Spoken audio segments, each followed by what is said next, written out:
আসসালামু আলাইকুম ওয়া রাহমাতুল্লাহ। আল্লাহ তাআলা মেয়েদেরকে সবচাইতে সম্মানিত করেছেন।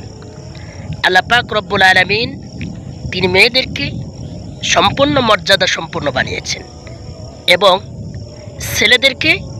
ছেলেদের নামে কিন্তু কোনো আল্লাহ তাআলা সূরা নাজিল করেন নাই, বাট মেয়েদের জন্য কিন্তু আল্লাহ পাক রব্বুল আলামিন মেয়েদের নামে একটা সূরাই নাজিল করেছেন।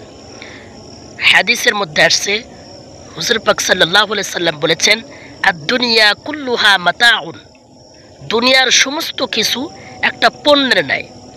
খায়রা মাতাউদ দুনিয়া ওয়াল মারআতু ওয়াস সালিহাত, কিন্তু এই যে দুনিয়ার এই যে সমস্ত কিছু পণ্যের ন্যায়, তার মধ্যে খায়র সবচেয়ে উত্তম পণ্য, উত্তম দামি শ্রেষ্ঠতম এবং সবচাইতে মূল্যবান যেই পণ্য এবং সম্পদ, আল মারআতু ওয়াস সালিহাত, আল মারআতু ওয়াস সালিহাত, সেটা হচ্ছে একজন সতী সাধবা, সালিহাত নেককার গুণবান সৎ চরিত্রবান একজন নারী, যে নারী তার চরিত্র ঠিক রেখেছে এবং ভালো গুণে গুণান্বিত হয়েছে, ব্যাড কোনো ব্যাকগ্রাউন্ড যার নাই, যিনি একমাত্র কেবলমাত্র শুধুমাত্র ইয়্যাকা না'বুদু ওয়া ইয়্যাকা নাস্তাঈন, আল্লাহ এবং তার রসুলকে অনুকরণ করে অবশ্যই ওই মেয়ে দুনিয়ার মধ্যে শ্রেষ্ঠতম সম্পদ।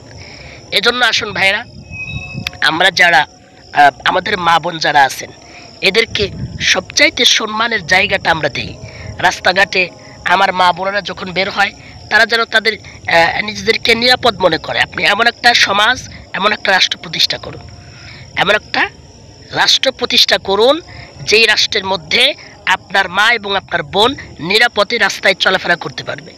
কোনো বোন যেন এটা মনে করে না যে আমি রাস্তায় বের হব, আমার নিরাপত্তা কে দিবে। এমন একটা রাষ্ট্র এবং এমন একটা সমাজ গঠন করার জন্য ইসলাম প্রতিষ্ঠা এবং খেলাফতের বিকল্প কোনো কিছু নাই।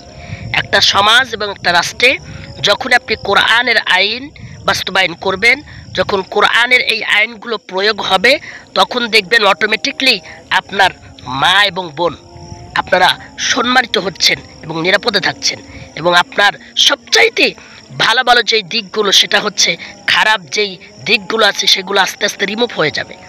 এটাই হচ্ছে ইসলামের সৌন্দর্য। এজন্য আসুন আগামীতে আমরা ইসলামকে পৃথিবীর মধ্যে, রাষ্ট্রের মধ্যে, সমাজের মধ্যে প্রতিষ্ঠার জন্য আমরা ইসলামকে সাপোর্ট করব এবং ইসলামের দিকে ধাপিত হয়ে ইসলামকে প্রতিষ্ঠা করার, দিন কায়েমের যে কাজ, এই কাজগুলো করার মতো আল্লাহ তাআলা আমাদেরকে দান করুক। আমা তাওফিকি ইল্লা বিল্লাহ। আসসালামু আলাইকুম ওয়া রাহমাতুল্লাহি ওয়া তাআলা ওয়া বারাকাতুহু।